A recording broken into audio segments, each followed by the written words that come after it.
Om Tavagatamritam Tapta Jivanam Kavibididitam Kalmashapaham Shravanamangalam Shrimadatatam Bhuviganantiye Bhurida Janaha. Good evening, everyone. Welcome to our class on the Gospel of Sharam Krishna. Yesterday we spent most of the class discussing M's very beautiful and poetic descriptions of the scenery and what was happening at this Shinti Brahmo Samaj. And I emphasized that, first of all, that in Nikhilanji's English translation, that a lot is missing. And I was arguing for the value of keeping all of it in. And I wanted to just mention two more things in that regard. Number one, my former head, when I was in Mysore, he's still the head of Mysore, he's a trustee. His name is Swami Muktidanandaji, a senior monk of our order. When he lectures on the gospel, he's coined, as far as I can tell, he's coined a phrase to explain one of the greatest, let me put it this way. It's the term he uses to explain how reading the gospel is a kind of powerful spiritual practice. He says it's Sri Ramakrishna Sannidhya Sadhana. Sri Ramakrishna Sannidhya Sadhana. The only word that needs explaining here is Sannidhya, which means proximity or nearness or presence. And so it's reading the gospel is not just about appreciating his teachings, listening to his teachings, but it's about practicing the presence of Sharam Krishna and really feeling his living presence and nearness and proximity. And the more details you get, the better able you are to engage in this kind of spiritual practice. And then the second small point I'll make about it is Chetananandaji, when he came here and gave a talk, it was about, I wasn't here, but I heard that it was about static versus dynamic meditation, right? And so another great benefit of being attentive to all these little details of literally exactly where people were sitting, what Sri Ramakrishna was doing. Why are those things relevant? Because it helps us to engage in this dynamic form of meditation on Sri Ramakrishna. His lila dhyana, right? Meditating on his lila, on the lila of an avatara. So yes, keep all that in mind. So I hope you don't think that these are extraneous details or, it's not, the main thing is just Sri Ramakrishna's teachings. I think you're missing out on a lot if you just focus on his teachings. Okay, so now let's continue. This is October 28th, 1882, and we're continuing the chapter. And it's the start of a new section. Okay, so this is, in the Bengali, it's chapter 2, and it's the start of a new section. And I'm going to read the section title in Bengali. It's Manushya Prakriti o Gunotrayo, Bhaktir Shatto Rajo Tomo. Okay, so human or the nature of various human beings and the three gunas.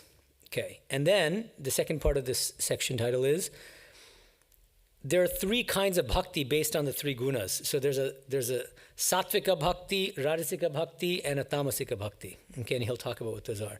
So now, let's dive in. And today, as far as I could tell, there aren't really many translation issues, but I'll be focusing on many other aspects of what he's saying. So he says, Sri Ramakrishna says, as worldly people are endowed with sattva, rajas, and tamas, so also is bhakti characterized by the three gunas. Worldly people here, the term here is samsari, shongshari. Okay, just so you know. Then he says, do you know what a worldly person endowed with sattva is like? Perhaps his house is in a dilapidated condition here and there. He doesn't care to repair it. The worship hall may be strewn with pigeon droppings, in the courtyard covered with moss, but he pays no attention to these things. The furniture of the house may be old. He doesn't think of polishing it and making it look neat. He doesn't care for dress at all. Anything is good enough for him. But the person himself is very gentle, quiet, kind, and humble. He doesn't injure anybody. Again, among the worldly, there are people with the traits of rajas. Such a man has a watch and chain and 2 or 3 rings on his fingers. The furniture of his house is all spick and span. On the walls hang portraits of the Queen, the Prince of Wales, and other prominent people. The building is whitewashed and spotlessly clean. His wardrobe is filled with a large assortment of clothes. Even the servants have their livery and all that. The traits of a worldly man endowed with tamas are sleep, lust, anger, egotism, and the like. Let's pause here first. So this is quite interesting. He's describing 2 different categories. First is worldly people, right? And explaining different kinds of worldly people based on the 3 gunas. And then he goes on to explain, we'll read in the next passage, how he divides bhaktas along the same lines. But first of all, you might ask, well, why is he telling us about the different kinds of people in the world who are not even spiritual aspirants? Why should we care? I think it's worth asking. So let's first look at the description. So first of all, notice his description of the sattvika worldly person. And I think when he says worldly, I don't think he means it in a bad way, like in a negative way necessarily. Especially because notice what he's saying about the person. He's gentle, he's quiet, he's kind, he's humble. He doesn't injure anybody, and so on. These are all very spiritual qualities, basically, and highly ethical qualities, right? So one way of taking this is that I think of somebody like Vidyasagar, the great Bengali Pandit and humanitarian, Ishwar Chandra Vidyasagar. He didn't necessarily believe in God much. He was more or less an agnostic, as far as we can tell, for most of his life. But he had a tremendous heart, extremely humble, extremely simple, pure. And it reminds me of something Swami Vivekananda used to say. He said, "Be good and do good. That is the whole of religion." Why would he say that? It's not exactly the whole of religion, but it's the essence in a certain way. And I sometimes think about, when I was in England a couple years ago, I was attending this function and a lot of devotees were there. And then during the Q&A, one devotee raised his hand, Indian devotee, NRI, and then he said, Maharaj, I think it was England or somewhere else. I get this question a lot, actually, multiple times. The question is from an Indian parent raising their kids in a Western country like the US or England. And he says, Maharaj, we try so hard to get our kids interested in spirituality, but they're not interested. We have to drag them here, and they're not interested, blah, blah, blah. What should we do? What can we do, Maharaj? And then I told them, and it kind of startled them. I said, thank God my parents were not in the Ramakrishna mission. Because if they were, I would never be a monk of the order.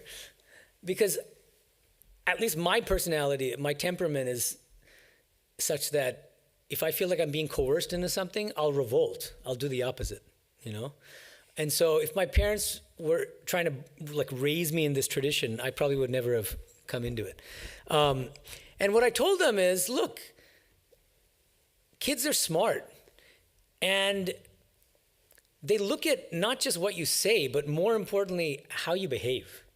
And so if you're going to the Vedanta Society 3 times a week and you're doing your japa, dhyana, but the moment you come out of the meditation room, you start quarreling and shouting or doing other unethical things, the kids are going to observe that. And so I think, especially when you're raising children, this is a tangent, but I think it's important. This is my opinion. If you want to make your kids spiritual or make them interested in spirituality, the best way is to set an example for them by living a good life, basically, as far as that. And without necessarily talking much about God or about spirituality, but just living the life. So I think that's partly what Sharam Krishna is also hinting at here. They're just people who, they don't necessarily believe in God. They could be agnostic. But they're good. They're basically good, humble people. And in my opinion, those people are far more spiritually advanced than the people who talk themselves hoarse about God but still have those human frailties that, maybe you can even become egoistic about being spiritual. That's the danger of spiritual ego, right? You can start bragging about how spiritual you are and looking down on people whom you deem to be less spiritual. Okay. It also reminds me of the first time Sharam Krishna saw Naren, the future Swami Vivekananda. Because Naren walks in and his hair is disheveled and uncombed, and he's got kind of like soiled clothing on, like it's kind of dirty. And Sharam Krishna, he immediately could tell he is far more spiritually evolved than anybody else in the room, everybody who's wearing really nice clothes and this and that. Because he could write, but it's a sign of sattva in a way that you don't even care about what you're wearing and, anyway, so that's why I think that Sharam Krishna is emphasizing or categorizing even worldly people in these different ways. Another reason why I think he does this is because Sharam Krishna was very practical. And even though he was pretty much almost always God intoxicated, he was also very particular about being practical in this world and not being deceived by others. So for instance, the story about, I think Yoganandaji, right? Who Sharam Krishna asked him to go to buy a pan or a pot. And so he goes to a store, he buys a pot, comes back, presents it to Sharam Krishna, and then Sharam Krishna sees that there's a crack in that pot, and he scolds him severely, and he says, I told you to be simple, like guileless. I didn't tell you to be boka, to be a fool. Don't be foolish. That doesn't mean you should be foolish, right? So and I think Sharam Krishna also says something along the lines of, like, look, like, many of these people who sell these products, they're trying to get the best deal possible, and they'll even resort to cheating sometimes, right? A lot of them. So you have to be aware of that. Don't just assume that everybody's highly spiritual and honest, and that's a silly, right? So don't be naive, and don't be gullible. And so in this context, I think that when he's teaching us about how these different gunas manifest in human behavior, it's a way of kind of helping us to understand the workings of human psychology, and it helps us to kind of navigate this world, how to deal with different kinds of people. See, you have to deal with a tamasic person in a certain way. You have to deal with a rajasic person in a very different way, and a sattvic person in a very different way. If you lose your temper with a sattvic person, you're done for, because they'll lose respect for you immediately. They'll be like, you can't even control your temper, who are you to lecture me about? But with the tamasic person, if you're too sattvic, a tamasic meaning somebody who's like really like hot-tempered and almost vengeful and this and like petty, vindictive, and you're being very gentle and soft, you're going to be eaten alive. That person will trample over you, use you like a doormat. And so you have to kind of figure out, well, which guna is predominating in this person, and then let me deal with that person accordingly. So, okay. So that's another useful thing. That one small little translation thing. On the wall, when he's describing the Rajasika worldly person, he says, on the walls hang portraits of the Queen, the Prince of Wales, and other prominent people. But the Bengali here is Rajputro, which just means prince. So I'm wondering how he knows, Nikalanji knows that it's the Prince of Wales in particular. Maybe historically that it had to have been, but I'm not sure. Any historical sleuths out there can check. And I find it interesting also that the portraits are of British aristocracy. And Sharam Krishna often pokes at some of these Indians who are kind of anglicized, and because he sees it as a sign of, first of all, Swamiji was also very scathing about it. He would say that one of the biggest vices of the slave mentality is what he calls a slavish imitation of the West, and licking the boots of the foreigners and all that. And so both Sharam Krishna here too is kind of in many other places too. He says, when somebody starts speaking English, then they start wearing the boots of a British person and this and that, and so I think the idea is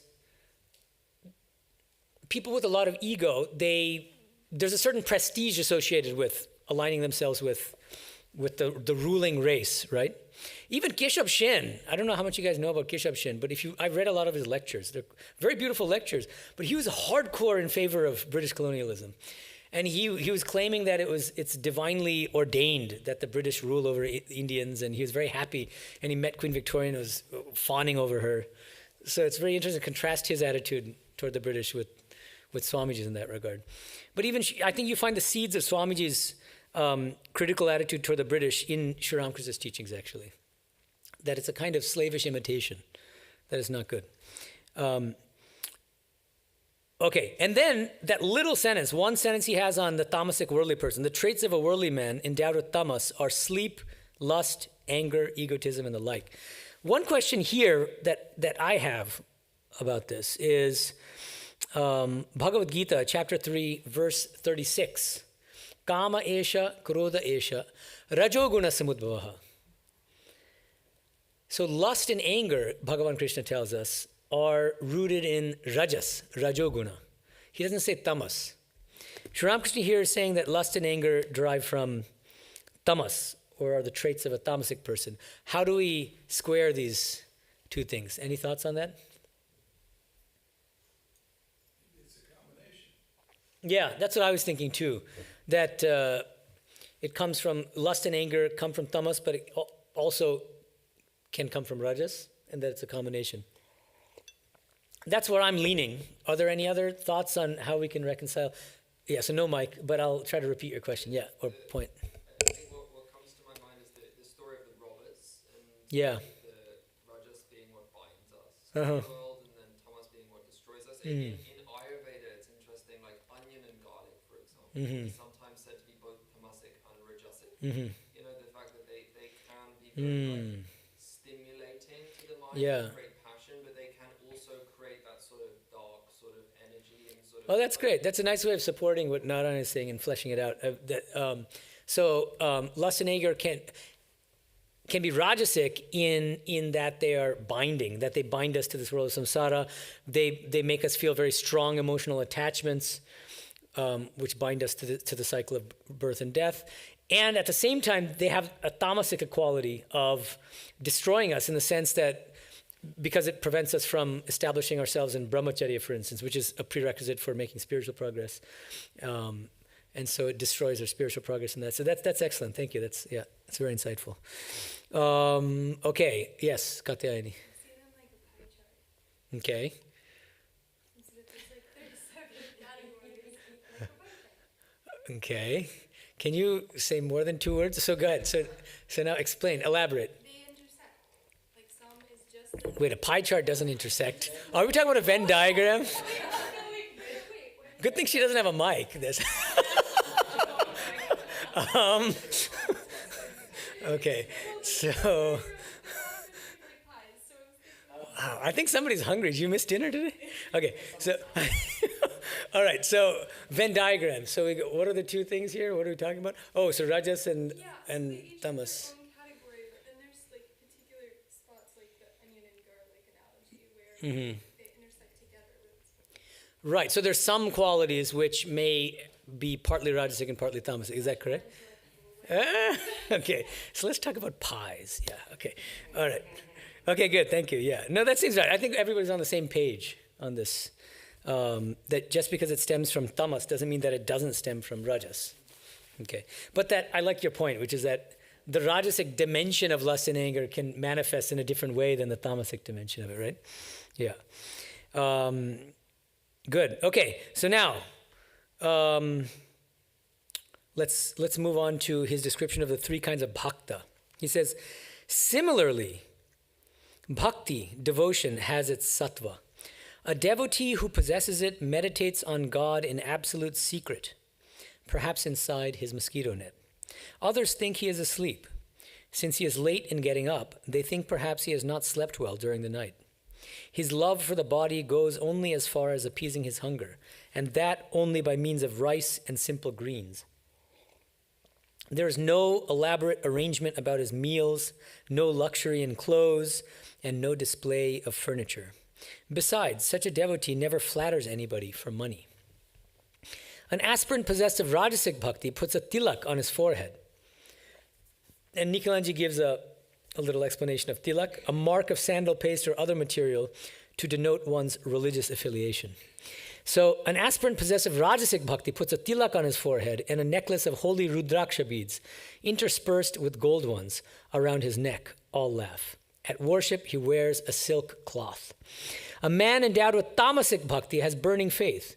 Such a devotee literally extorts boons from God, even as a robber falls upon a man and plunders his money.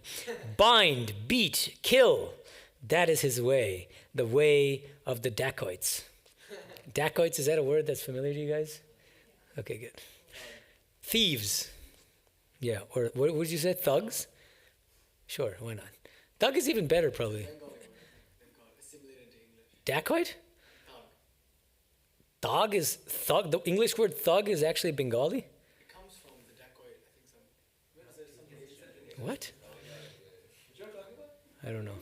Is that, huh? Yeah, it's an Indian word. It's a term for a tribe. Dacoit. No, thug. Oh, I see, thug. Of dacoit. I see, okay, that's interesting. It's like juggernaut. The English word juggernaut comes from Jagannath. Gundas. Yeah, Gunda is a good Hindi word, right? Okay, anyway, we're getting sidetracked here. All right. So what's interesting here is, if you look at the Bhagavad Gita, you'll find that it's full of teachings on the gunas, right? The three gunas, especially chapters 14, 17, and 18. And in all the classifications, as far as I can tell, without exception, the tamasika form of whatever that is, whether it's, renunciation or austerity or happiness or whatever, it's the lowest of the three from a spiritual standpoint, right? The thing to be avoided. Rajasic, one step up, but still not great. Sattvic, best, number one. And it's always, so one of the keynotes of the Gita is we should try to make ourselves as sattvic as possible in all walks of life, in every aspect of our life, right? In all aspects of our behavior. Now, Sharam Krishna in general is fully in agreement with the Gita and says very similar things. And when he talks about tamasic people, it's very negative. Like when he says the traits of a worldly man endowed with tamas are sleep, lust, anger, egotism, and like. When he talks about rajasic people, it's always negative, It's always about desires, ambitions, ego, arrogance, haughtiness, and so on, and desire and all that. And with sattva, it's always positive, as far as I can tell, right? But this is a case where he's highly praising tamasic bhakti. And this strikes me as highly original, because I'm not sure, I can't think of another saint who says this, like gives us such a positive spiritual spin on tamas. It's quite interesting. But when Sharam Krishna talks about sattvika bhakti and rajasika bhakti, it's fully in line with Gita. Because Gita talks about the different kinds of austerity in the same way. Satkara mana puja tam tapo. When you do austerities, but with the kind of desire for recognition, even if it's very subtle. Like I'm doing all the spiritual practice, but I want people to praise me for it. So that's basically exactly what Sharam Krishna is saying about the rajasic bhakta. And what the Gita says about the sattvika bhakta is pretty much exactly in line with what Sharam Krishna says, which is that you do your spiritual practices in private. There's absolutely no showiness to it. It's between you and God, right? That same kind of idea. But this tamasic bhakti is very interesting. This is a person with such burning faith in God that you become a kind of, I don't think thug would be quite right here in this concept, but a highway robber or something who will impose his demands on God. This reminds me of the incident with Kalibu Gosh. It's a very moving incident when he's on a boat with Sharam Krishna, and then he tells the boatman to just stop in the middle of the Ganga, and he just grabs onto Sharam Krishna's feet and just refuses to let go and says, "Oh Lord, I know you're the Lord himself. Please bless me. Please bless me so that at the hour of my death, right at the moment of death, you will come and hold me and take me by my hand with a lantern in one hand." It's a very beautiful description. He's saying this whole thing. And Sharam Krishna, at first he hesitates, and finally he says, okay, fine, just let go of my feet. And then lo and behold, it happened to this Kalibu Gosh, who was kind of like Gita Gosh. And he was an alcoholic, he had some other issues, but burning faith, this tamasic bhakti. So he's tamasic in all respects, actually, in a certain way. But that was the saving grace. It's kind of interesting. Because he had that tamasic bhakti, it's in a certain sense disrespectful, right? You have this great saint, and you trap him on a boat and you force him to, but that's the tamasic bhakti, right? So there's a kind of a coercive element in it, but that's a sign of great faith. Gita Gosh is very much like that as well, right? And interestingly, in another place in the gospel, when Sharam Krishna is talking about tamasic bhakti, Gita Gosh himself smiles and says, "Well, you teach that kind of bhakti." And I think that's right. And we're going to find out in a second that he himself strongly supports it and champions it. And in fact, in his own sadhana period, what's the best example of tamasic bhakti in Sharam Krishna's own life? Yeah, exactly. He was so desperate to have the vision of mother, and she was not revealing herself to him, that he went and he grabbed the sword and was going to slice his neck, kill himself. And then, of course, he had this extraordinary spiritual experience. But I think that's a good example of tamasic bhakti. Yeah. As opposed to, we sing in the morning this chant the name of the Lord and his glory unceasingly, the Chaitanya Shikshashtakam. And toward the end, there's a line, I'm just thinking of the English translation, but how long? But there's a line where it's like, neither imploring the embrace of thine arms, nor bewailing the withdrawal of thy presence, though it tears my soul asunder, right? So it's like a certain kind of bhakti in which, even if God chooses not to reveal himself, you don't freak out and you kind of accept that also as God's will. That's one kind of bhakti. I think that's a more sattvic bhakti. The tamasic bhakti is, what? Don't you dare not show yourself to me, Bind, kill, you have to show yourself, or otherwise I'll kill myself. So it's interesting, So what Chaitanya is recommending there is more of a sattvika bhakti, I would say. And then Sharam Krishna is suggesting this tamasic bhakti. They're all good. So sattva is never bad. Tamas is rarely good. But in this case, this tamasic bhakti is a wonderful thing. And interestingly, it comes up a little later, actually. I was going to say that. So M has an epigraph from the Gita, but that's in a different context, so I'm not going to mention it now. Okay. The other thing I wanted to mention then is why all this talk of gunas in the gospel, throughout the gospel, in scriptures like the Bhagavad Gita and in many other scriptures. Why? Why such an emphasis? Well, a couple things. Number one, I think it really aids us, this Three Gunas framework aids us in one of the crucial components of spiritual life and spiritual practice, what I call brutally honest self-assessment. Okay, you have to be really, really honest with yourself about where you stand now. Right? Where do you stand now? Where do you need to get to? And then how do I get from A to B, point A to point B, right? But in general, the ego is deeply invested in deceiving ourselves into thinking that we're much more spiritual and much better people than we really are. And so it sometimes takes a good, honest spouse or somebody to cut you down to size and say, no, you're not as humble as you think you are. And in fact, you have these rajasic and tamasic qualities. Yeah. Humblest person in the world. Right. So the gunas and all these descriptions of how the gunas manifest on a day-to-day basis, there's a very subtle psychological observation that Sharam Krishna makes later in the gospel when Keshav is sick. And Sharam Krishna goes to visit him in his home toward the very end of Keshav's life. Because Sharam Krishna loves him. So he comes at the exact time. There's a fixed appointment time when Keshav invited him. And it's Sharam Krishna. So Sharam Krishna comes at that time. He's waiting, not showing up. Waiting, not showing up. Waiting. And it's like, I think he waits a long time. I don't know, 30 minutes, 45 minutes. And then finally, Keshav comes out. He is sick, to his credit. I mean, so he's very ill. So anyway, so he comes, and then later on in the gospel, I think it's M who asks Sharam Krishna, M or somebody else. So how was your visit to Keshav? I heard you visit him. He goes, yeah, he's fine, but I noticed he's very rajasic. He made me wait a long time before seeing me. It's a very interesting observation. This is true of a lot of VVIP people. Like presidents and CEOs, you make an appointment with them. Let's say it's 9:30. You come at 9:25, and then you wait, and you wait, and you wait, and you wait, and then it's 10:15, and the guy will stroll in. He won't apologize, and it gives a little ego boost to feel that you're so important that important people have to wait for you. And they can't complain about it, and they can't do anything about it. So there are these little ways, these little mind games that people play that give away that they're rajasic, that they're little subtle forms of ego. Sharam Krishna was a master, he was a master psychologist. He could understand all this. But the key here is, instead of being, highly critical of other people and judging everybody, is turn the mirror toward yourself. Right? That's the ultimate point of all all these teachings about the three gunas.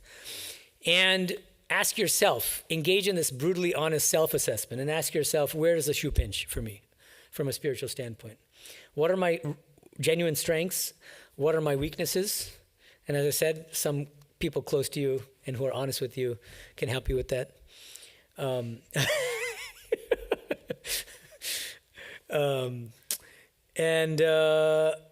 then, okay, so that's the first step. It helps us understand where we stand now. Secondly, what does Vedanta say? Make yourself as sattvic as possible and try to bring sattva into every aspect of your life, right? And so that's why if we know what a sattvic manifestation of what charitableness is, renunciation is, spiritual practice, like all the different things, happiness is, then we'll be in a better position to bring that sattva into different aspects of our lives, right? That's the idea. So I actually think it's extremely helpful to think about these gunas. Okay. Let's keep going. Now, Sharam Krishna in the next section is going to be explaining the virtues of tamasic bhakti. Saying this, the master began to sing in a voice sweet with rapturous love. His eyes turned upward. Why should I go to Ganga or Gaya, to Kashi, Kanchi, or Prabhas? Footnote, 5 places of pilgrimage. So long as I can breathe my last with Kali's name upon my lips. What need of rituals has a man? What need of devotions anymore if he repeats the mother's name at the 3 holy hours? Rituals may pursue him close, but never can they overtake him. Charity, vows, and giving of gifts do not appeal to Madan's mind. Who is Madan? The author of the song. Oh, and the 3 holy hours are, there's a footnote, dawn, noon, and dusk. Okay. The blissful mother's lotus feet are his whole prayer and sacrifice. Who could ever have conceived the power her name possesses? Shiva himself, the god of gods, sings her praise with his 5 mouths. This is a very famous song, and it's a beautiful song. It goes, Gaya Ganga Prabhashadi Kashi Kanchi ke bachai. Kali Kali Kali bole amar ojapa jodi furai. And I'll just bring your attention to a couple things here. First of all, I assume you caught, even if you don't know Bengali, you could tell. Kali, Kali, Kali, bole. There's a triple repetition of Kali, which is not rendered here in the English translation. Kali, Kali, Kali, bole, amar ojapa jodi furai. This is quite interesting. Ajapa. Ajapa japa. What is ajapa japa? Anyone? Well, all japa should be silent, more or less. Or yeah, it's non-conscious. It's an unconscious. It's a spontaneous, silent mental repetition of the mantra, without actually trying in a conscious way to repeat it. You don't, right? All of us as spiritual aspirants, we're consciously trying to repeat the mantra, right? But at some point, when that practice matures, what happens is the mantra will bubble up from within, and we don't even need to make a conscious effort to do it. And so that's really what is being referred to here, even though that's not mentioned. I mean, it's basically impossible to translate these Bengali songs. So I'm just pointing you to some of these things that you get in the original. So Kali, Kali. So if I just keep repeating Kali, and in the song itself it's 3 times, but it's meant to be, it's constant. Amar ajapa jodi fore. If my whole life is spent in ajapa japa of the name of Kali, Mother Kali, then what? I don't need anything else. And then the next 2 lines, so these are lines 3 and 4 of the song in the Bengali. Tri shondha je bole Kali, puja shondha sheki chai. Shondha tar shondhane fere kobu shundi nahi pai. So again, even if you don't know Bengali, I hope you're noticing there's this sandhi, sandhya. So do you notice? That comes up literally 5 times in just those 2 lines. Tri sandhya, sandhya, sandhane, sandhi. So Tri sandhya means the 3 holy hours. Dawn, noon, and dusk. That person who in those 3 holy hours, dawn, noon, and dusk, takes the name of Kali, puja shondha sheki chai. Does that person need puja? Does he need to do any ritualistic worship? Does he need sandhya? Sandhya is this sandhya vandanam. It's a certain ritualistic practice that Brahmins are supposed to do. It involves, taking water at the Ganga and then repeating some mantras and a prayer and some japa as well. Okay, but they don't need that. If you're just taking mother's name, you don't need to do any of this. That'll take care of everything. So there's a pun on this 3 sandhya, and then sandhya as sandhya vandanam, which is this Brahmin ritual. Okay. And then Shondha ta shondhane fire. So that sandhya is also that same ritualistic sandhya vandanam. Shondha ta shondhane fire. Shondhana here means it's like you're searching. So this is very hard to translate. I think it's almost impossible to translate. This line, Nikalanji translates as, rituals may pursue him close, but never can they overtake him. And I checked the M-Trust translation, and it's very similar, actually. And that is more or less what the Bengali says, but somehow it doesn't come out right. It sounds funny. But like it means that the rituals are following you but can never catch up to you. I think it's obviously a metaphor for what? You've outstripped rituals. You don't need them.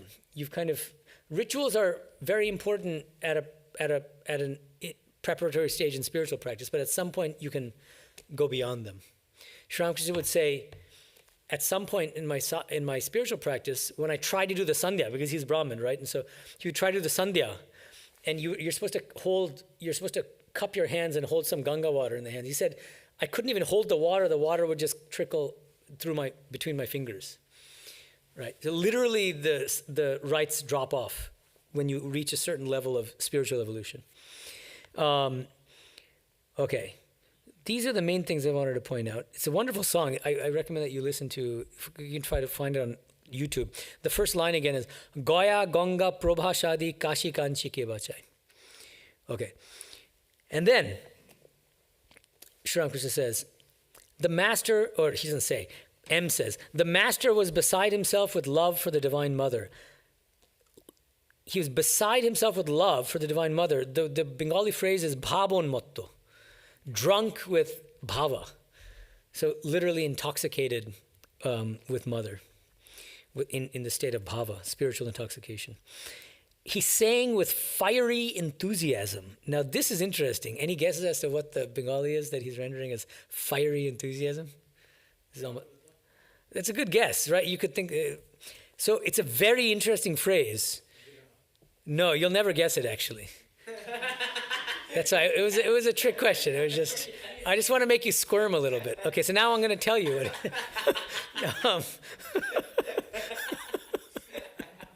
I wonder what the online people are thinking. Anyway, Thakur Bhabon Motto, Jeno Agni Mantra Dikkhita Hoya Gaitechen.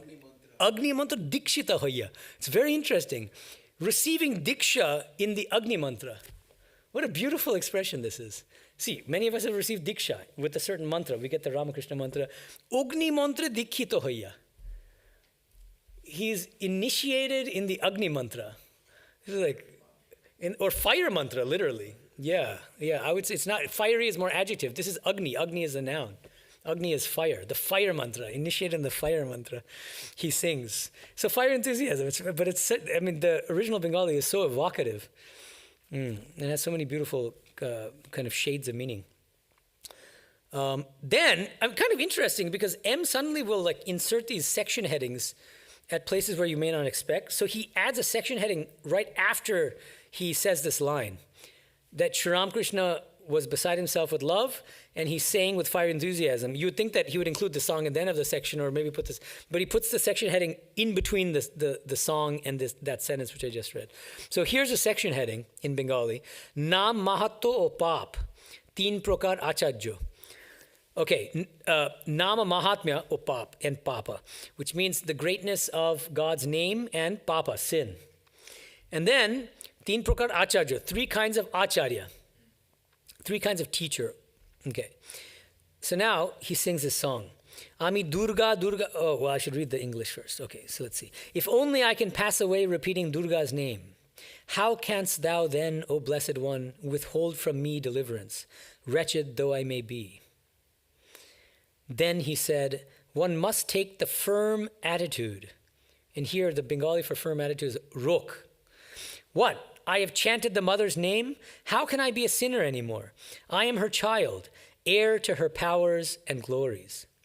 If you can give a spiritual turn to your tamas, you can realize God with its help. Force your demands on God. He is by no means a stranger to you.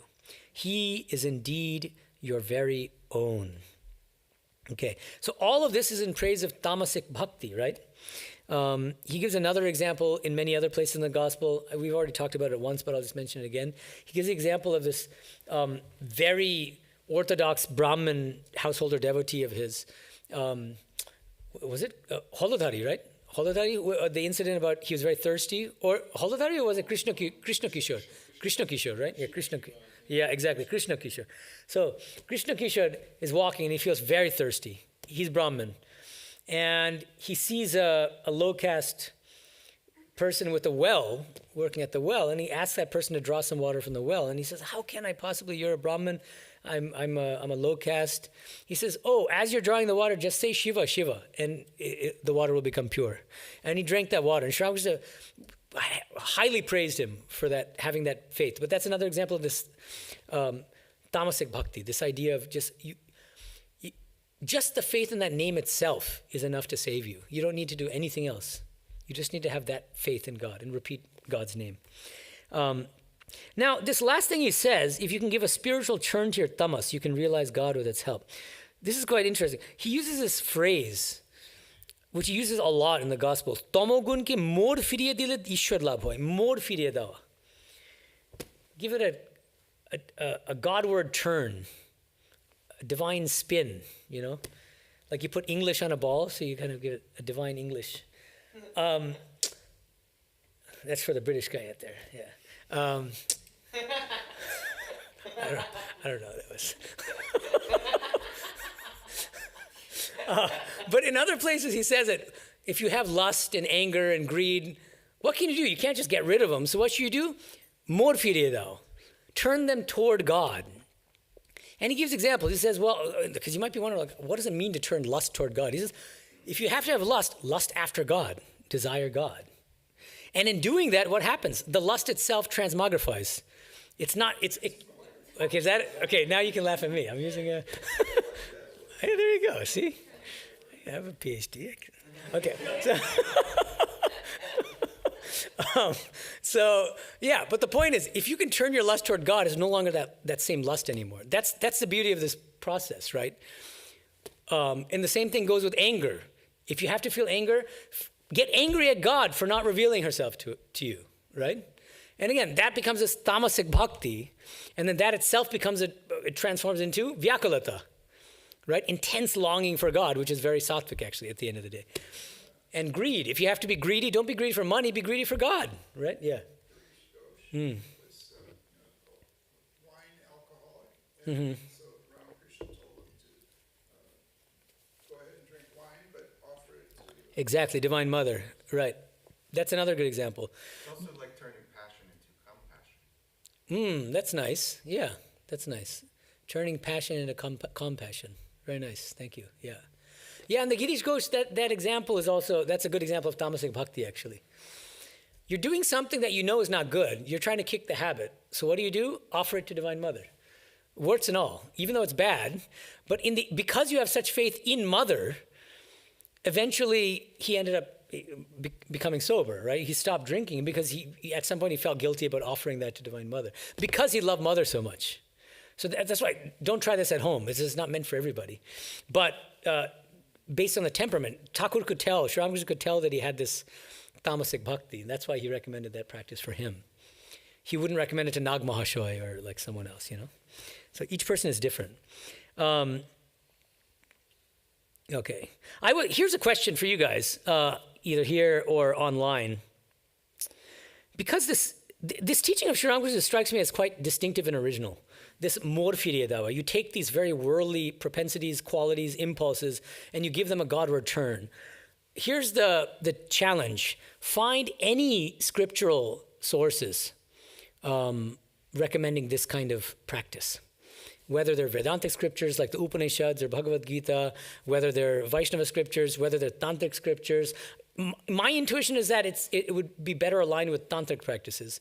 But we have a Tantric expert here who can't think of any direct... Chapter 4 of Abhinavagupta's Tantra Sadhana, we're talking about puja. He says the reason why we offer wine and other unguents, lepanam, is because they are pleasing to the senses, and therefore the mind more readily dissolves vishramti into consciousness. Okay. But so what's the connection with the morfire though? So that would be related to powerful sense object. So whenever we indulge in any kind of sense pleasure, that brings a sweetness and a joy. Vishayananda leads to the Brahmananda. But how does it lead to it? Because it allows the mind to repose. The word is Vishranti. Repose in its natural But that doesn't last, right? That's the thing. So But is the idea that you're sort of trying to hold on to the Vishranti for a longer period of time or something? you use the wine. Abhinav says wine and other unguents in puja to access a state of repose. But it doesn't, he says like now you're in consciousness. Right. Okay, that's interesting. Okay, so for those online who have no idea what's being talked about, I'm going to repeat it or attempt to, even though it's not that simple. Nish in the audience is talking about Abhinavagupta, the great Kashmiri Shaivite philosopher and saint. His magnum opus, the Tantra Sara. The magnum opus is a Tantra Loka, but this is Tantra Sara, concise version of it. Yeah. So there in chapter 4, apparently he talks about how when you engage in sense enjoyment, sense pleasures, and especially very strong ones, in puja, I see. There's that moment, right at the moment of indulgence, when you feel this kind of vishranti, which is a kind of, contentment, peace, rest, like, that's nice, kind of a thing. And Abhinavagupta suggests kind of like, what? Like kind of like resting in that moment and kind of like, and accessing Shiva consciousness through that moment. And so that's his suggestion as to maybe a scriptural verse or passage in support of something along the lines of this practice recommended by Sharam Krishna. Or Panchamakaras also. Yeah, okay. Right. The 5 forbidden, like wine and what else? Meat. Fish. Fish, meat, wine. What are the other 2? Drugs. Okay, intercourse and drugs.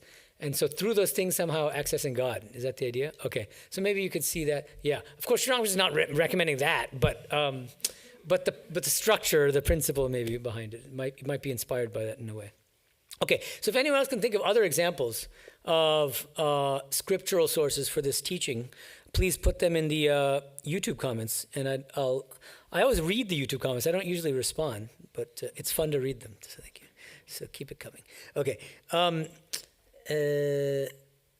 Let's continue. So he says, again, you see, the quality of tamas can be used for the welfare of others. There are 3 classes of physicians: superior, mediocre, and inferior.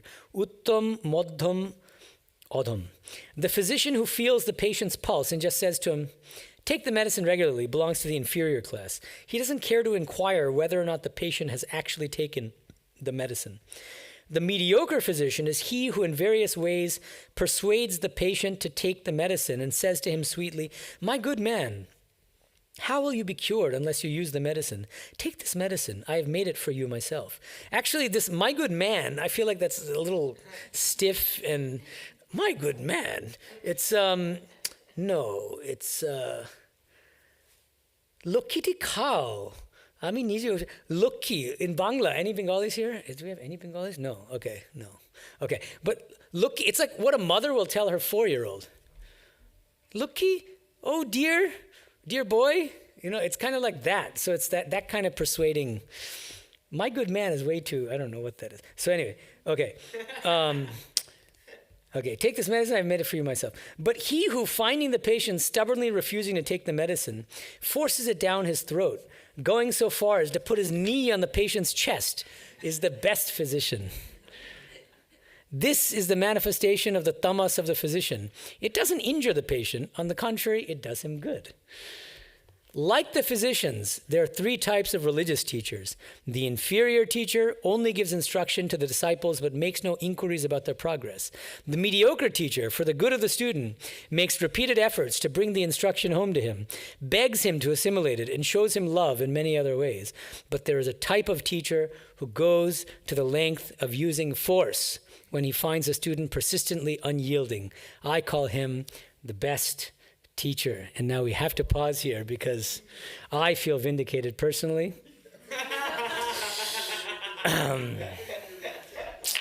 I've got a number of students here in front of me.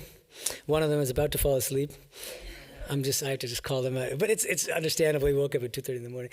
But I'll just give an example here. I teach a Sanskrit class for the brahmacharis and brahmacharinis. We have 2 brahmacharis and a brahmacharini here who are in the class. And they sometimes give me flack for how hard I am on them. And I stand my ground. And one of the 3 is already a casualty of my toughness. And so after one class, he just dropped out and he said, "Wham, bam, thank you, man, I'm done. I don't want to do this anymore." And I never saw him again. Never saw him in the class again. But I still remind him. See, because I'm the Uttam Vaidya here. I'm the best kind of teacher. And so I bring it up once in a while. I say, "Hey, remember that time you dropped out of my class prematurely and unfairly? Why don't you give it another shot?" That's because, see, I'm not going to let you go until you come back to the class and you learn Sanskrit. Okay, that's that one guy. And then these other 2, see, yeah, I'm a little hard on you. And but you see, the reason is because I want you guys to learn. And you need a little bit of a little motivation, a little pushing. And I'm not the kind of teacher who'll just say, take the medicine, and I don't care how you do and whether you're cured. No, I'm going to see you through to the end. All right, so there you go. No, that's part of it too, because it holds you accountable. Only the best teacher would think of these things. Okay. All right. Sorry? Yes, no, that's true. Good point. The audience member said, "We're glad you're not a police officer." Yes.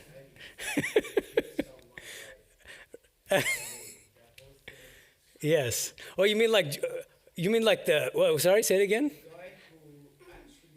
George Floyd, you mean? Yeah, I know that was. I hope I know that. This just took a different turn, a dark turn. Yes. Right. Okay. All right. So let's continue now.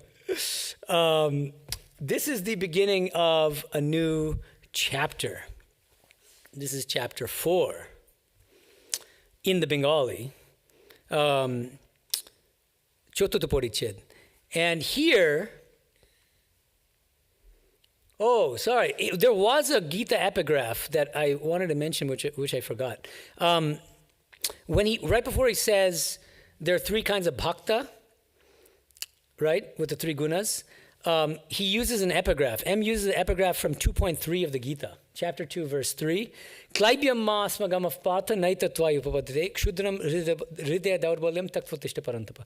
Which means, Arjuna is like in the state of extreme sort of mental distress and depression and doesn't want to participate in the war. And this verse, it's a very like rousing verse where Krishna says, "Man up, don't be such a, coward, and don't be so weak-hearted and faint-hearted." And you see, there you go, yeah, exactly. And and it's a very clever epigraph, actually, because sometimes it's fun to like read M's epigraph, because I think he's partly playing with the reader here and kind of telling the reader, guess what the theme of this chapter is going to be. And so in this case, I had a little trouble, and then I was like, tamasic bhakti. It's like you should have that strength of mind and that strength of faith to what's happening here. The George Floyd was good. It was a dark turn. It was good. Okay, so anyway, so that's the Gita epigraph for tamasic bhakti. I thought that was a clever connection that M made between the Gita and, 2.3 of the Gita and tamasic bhakti. So now we're in chapter 4, and his epigraph now is from an Upanishad. He rarely quotes from Upanishads, but this is a quote from Taittiriya Upanishad, 2.4. Yato vacho nivartante apraapya manasa saha, which means that from which words turn back, and that which even the mind cannot reach. Right. So this one, you can guess what it's about. What do you think this chapter is going to be about? Yeah, exactly. Brahman, being beyond everything, beyond our grasp. And then the first section is called Brahma Swarup Mukhe Bola Jaina. Brahma Swarup Mukhe Bola Jaina. one cannot express in words the swarupa of Brahman, the essence of Brahman. Okay. So it's a long section, so we're just going to start on it, and then we'll continue in our next class, which is next month in May. I believe I only have one class next month. I can't remember the date. Okay. Can someone in the meantime look up the date? Check the calendar and tell me, and then so I can announce it before the end of the class.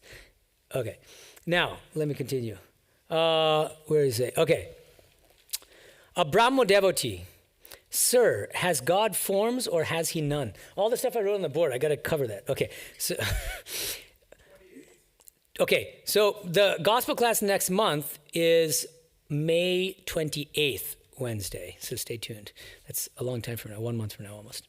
Okay, so now, a Brahmo devotee. Sir, has God forms or has he none?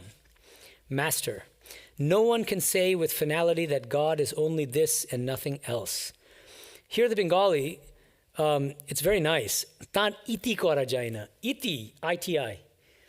Iti is like the end of a quotation in Sanskrit and Bengali. So it's like putting an end to something. And he's saying you can never put an end. You can never put a limit to God because God is illimitable and infinite. Okay. Then he says, he is formless, and again he has forms. Here again, the he here is problematic, but I feel for him because in Bengali, the beauty of Bengali is the pronouns are ungendered. And so the Bengali is tar iti kora jaina. See, tar, it could be he, it could be she, it could be it. Tini nirakar aba shakar. Again, it could be he or she. Bhakter jonno tini shakar. So he's always using these ungendered pronouns. And Niklanji errs on the side of masculine, but I think that's because he's writing for a 20th century Western Christian audience. But I think it's much more plausible to take it to be she, if anything. But more accurately, it would be this ungendered pronoun. Because again, limiting God to a single gender, whether he or she, becomes a form of limitation, I think, right? And so the whole point is it would defeat the purpose to specify the gender, right? It's beyond gender and all genders, right? It's that now there's an all-gender restroom, and so it'd be, okay. Sorry, I don't know why. Anyway, okay, he is formless, and again he has forms. For the bhakta, he assumes forms, but he is formless for the jnani. That is, for him who looks on the world as a mere dream. The bhakta feels that he is one entity and the world another. Therefore, God reveals himself to him as a person. But the jnani, the Vedantist, for instance, and here when he says Vedantist, he means Advaita Vedantan, always reasons applying the process of neti, not this, not this. Through this discrimination, he realizes by his inner perception that the ego and the universe are both illusory like a dream. Then the jnani realizes Brahman in his own consciousness. He cannot describe what Brahman is. Okay, there's a lot to unpack just here in this one paragraph. So, first of all, Sharam Krishna is using these terms, okay? Two of the terms are nirakar and sakar, okay? Nirakara means formless, sakara means with form. Okay, so tini nirakar, aba shakar. So Sharam Krishna is saying God is both with form and without form. Okay. Bhakta jonno tini shakar. For bhaktas, he becomes sakara, with form. Okay. Then he says, but he is formless for the jnani, so the follower of Advaita Vedanta. That is, for him who looks on the world as a mere dream. Jara jnani, orthat jagotke jade shopnobot mone hoyeche, tader pokke tini nirakar. Okay. God is formless for followers of Advaita Vedanta. Okay, keep this in mind. I'm going to get back to it in a second because there are some complexities here, or at least nuances that need to be unpacked. Then he says, the bhakta feels that he is one entity and the world another. So there's a kind of subject-object duality, right? Therefore, God reveals himself to him, to a bhakta, as a person. Tai bhakter kache ishwar byakti hoye dekha den. Byakti hoye. Vyakti. That means person, okay? God reveals himself to him as a person. And in many other places, Sharam Krishna uses the terms saguna and nirguna, okay? Nirguna means impersonal without attributes. Saguna means personal with attributes, okay? So now, To a bhakta, God reveals himself as sakara, with form, right? But now we have 4 terms, not just 2. Okay, he doesn't introduce these terms here, but he will in a second. And it's important to keep in mind all 4 of these terms. And then we can come up with these different permutations. Okay, so now think about it. We can combine nirguna with nirakara, right? And we end up with God, which is both formless and impersonal. So who upholds that position? Advaita Vedanta, some schools of Buddhism. It depends on your interpretation of Buddhism, actually. But at least Sharam Krishna and Swami Vivekananda claim that at least certain schools of Buddhism subscribe to this doctrine. Okay? Another permutation, saguna and nirakara. Formless, but personal. You see? Okay, well, Brahmo Samaj, for instance, believed in the formless but personal God. It means, see, here's the thing. When we hear person or personal, we immediately think human being, there's a body, they're talking to us, and this and that. That's not what Sharam Krishna means by personal here. The personal God is God is a supreme being with the omni attributes. What are omni attributes? Does anyone know? Omniscience, omnipotence, perfectly loving, benevolent, perfectly good, and so on, right? That and in what sense supreme being and in what sense personal? That person can hear our prayers. He listens to our prayers. He answers our prayers. He creates this world, creates, preserves, and destroys this world. You have to be an agent to be able to create this world, right? You're a person in that sense. Now, what about God in the form of a human being? There's a different term for that. That's called avatara, incarnation. Do you see what I mean? So, but God as personal doesn't necessarily have to have a form. That's the crucial thing. God can be personal, can hear us, listen to our prayers, create this world, but without having a form of like the blue Krishna, Shiva with the matted locks, Ganesha with the elephant head. You know what I mean? That's the idea. So now, which traditions support this understanding of God? Saguna and Nirakara. Brahmo Samaj, as I mentioned. Sikhism, right? If you know anything about Sikhism, they believe in the formless but personal God. Their whole scripture is Guru Granth Sahib, which is all songs. It's composed of these extraordinary songs, written in different ragas, spiritual songs, to God. The God is always formless but personal. Judaism is also formless but personal. Yeah, exactly. Very good. And Christianity is complicated because it believes in the formless but personal God, and then it also believes in Christ as an incarnation, Son of God, right? Yes? Well, I'm an AA member, and we do believe as God as a formless and a personal.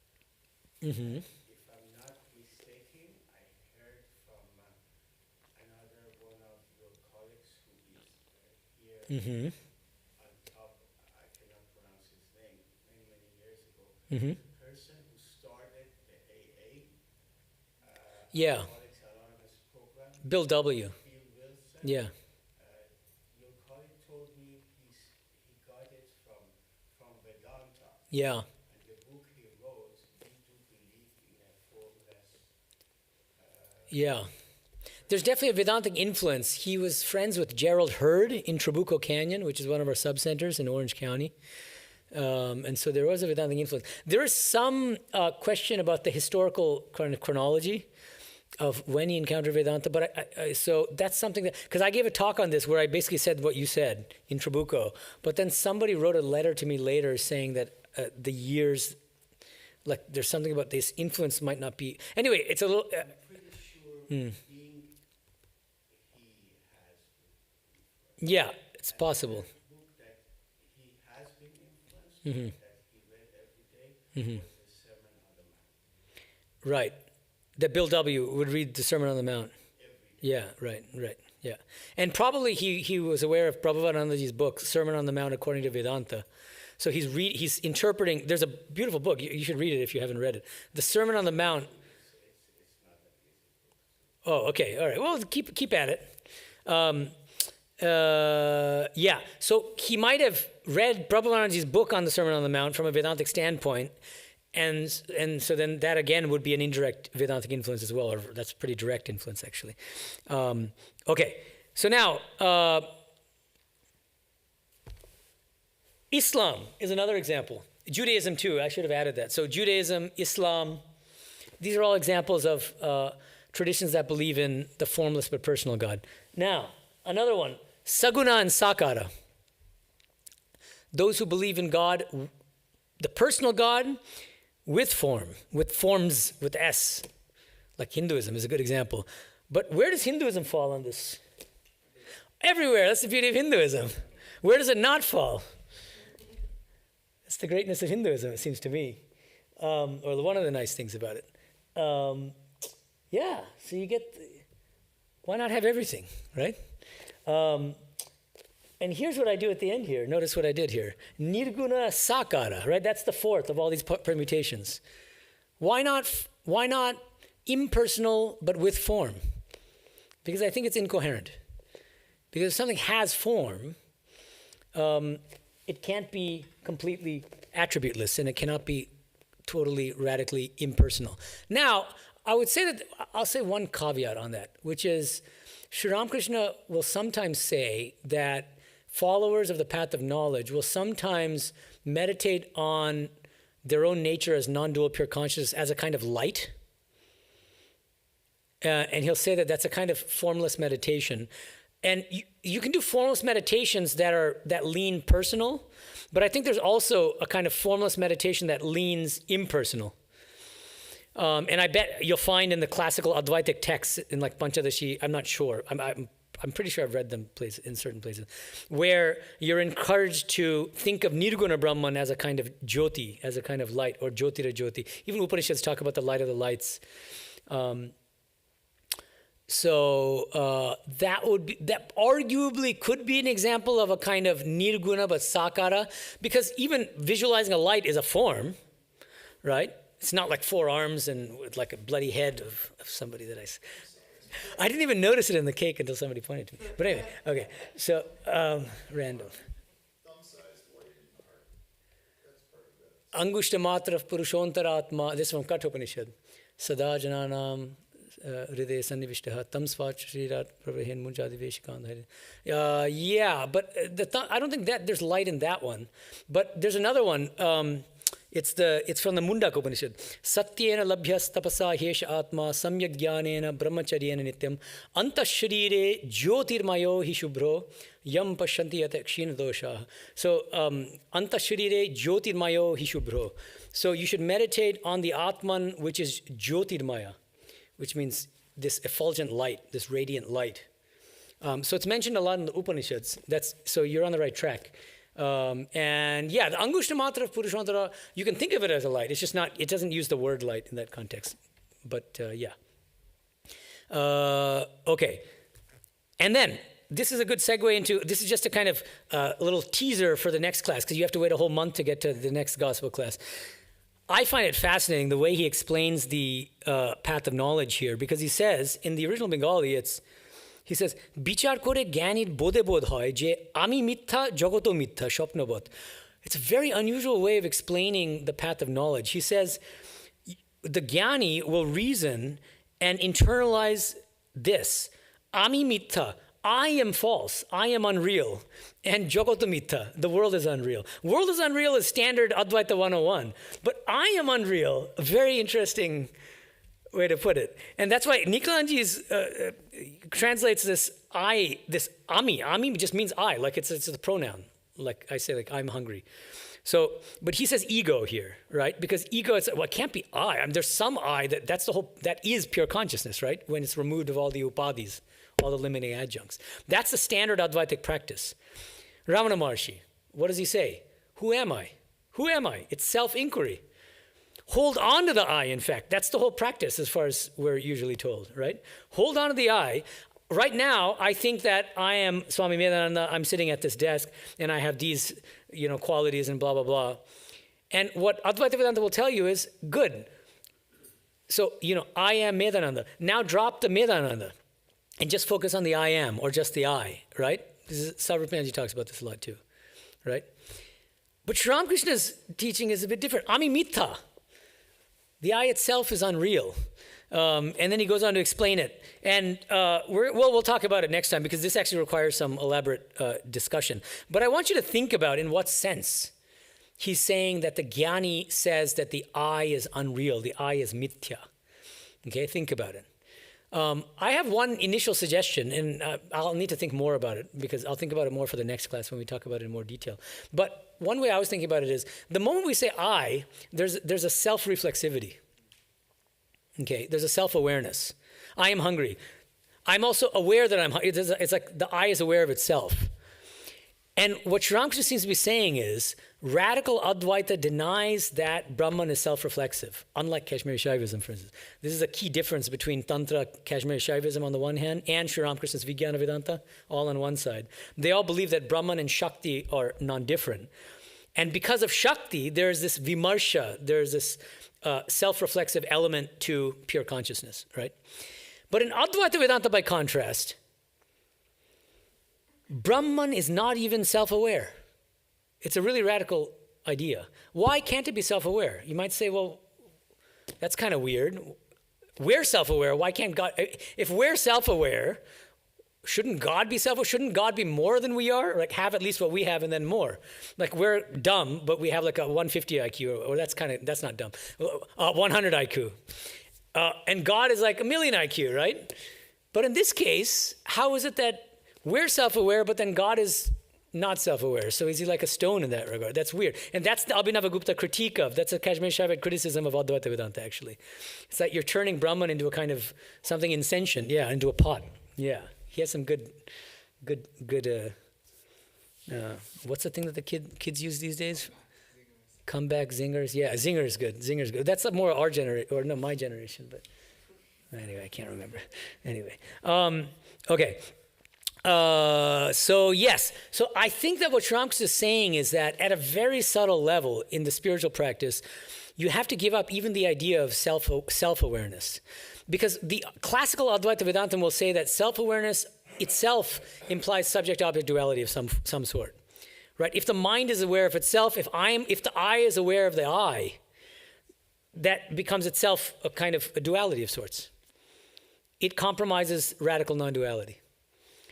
That's the way I was thinking about it. So maybe might be one answer as to why Sri Ramakrishna is putting it this way. We'll talk about it more in our next class, May 28th. Yes? Yeah, I totally believe personally myself we are nothing but an illusion because some say everything but God is an illusion. Yeah. It's just like the Chinese that said, I had a dream. Am I a butterfly? Right. Zhuangzi. Or am I a butterfly dreaming I'm a man, or am I a man dreaming I'm a butterfly? Yeah. I'm getting this kind of from Sufism, which says that everything but God is an illusion or delusion. Right. Yeah. But this is even more radical because he's not even adding "but God." Well, he says, Brahman. He says, then the Jnani realizes Brahman in his own consciousness. So I think part of the point is he later uses the example of the salt doll, which goes to measure the depth of the ocean. But the moment it sets foot in the ocean, it melts into it. So there's no I as distinct from anything separate from I, right? And once you dissolve in the ocean, there's no awareness of I, right? There's no sense of identity in any sense. I think that's also what he's denying here, right? That's how I think about it. Okay, and then I was thinking maybe, I don't know enough about Shunyavada in Buddhism, but I wonder whether this Shunya doctrine in Buddhism also might endorse the kind of thing Sharam Krishna is talking about, which is denying even, one kind of heretical reading of this passage would be that Sharam Krishna is like pushing Advaita in a kind of extreme Shunyavada Buddhist direction. And Buddhists would be happy with that reading, I think, but... So think about it. It's a very interesting passage. I think it's like one of the most interesting passages in the gospel, actually, in the context of Advaita Vedanta. And he keeps going on, and he doubles down on it, and he keeps repeating that. The Jnani needs to say that I don't exist. I don't exist. So in what sense? How do we interpret that? So think about that. Okay, any final thoughts before we wrap it up? Anything online? Okay, let's hear it. How to deal with people in a professional setting who feel that it's okay to voice their point of views because Mm-hmm. Is this considered rajasic behavior? Rajasic, is that?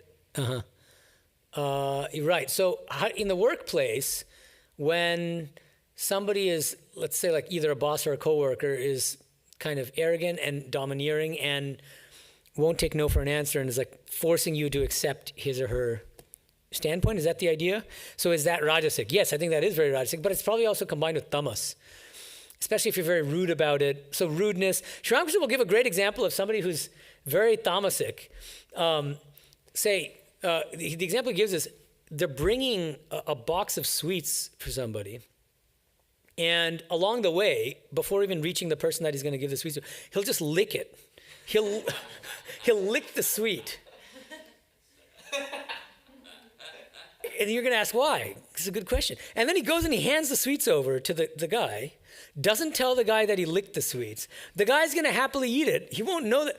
And he'll take this like secret delight in the fact that he's eating his saliva without knowing it. There's no benefit. I mean, he gets a joy.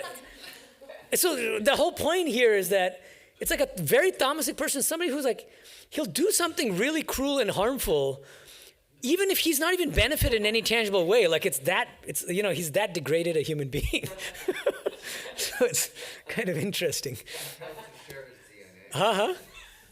He's compelled to share his DNA. Compelled to, okay, that's an interesting, generous reading. He's compelled to share his DNA. Okay, so coming back to the question here. So, and then how do you deal with that kind of person? Okay, so with that kind of person, one thing I would suggest is, Sharam Krishna's teaching, which is very practical, sometimes you need to hiss, but you should never bite. Okay, and so when you're dealing with someone who's very tamasic and rajasic and who's trying to force their opinion on you, if you are just going to be very calm and gentle and look at someone over there, then you're gonna be used as a doormat. They're gonna trample all over you. You know, you gotta hiss once in a while. You gotta bare your teeth a little bit. You know, don't bite, but you gotta hiss once in a while. And then they're like, oh, okay, he can, you know. And then you got him on the back heel, and then you're golden. All right, okay, are we good? Om Shanti Shanti Shanti Harihi Om Tat Sat Shri Ramakrishna Arpanamastu.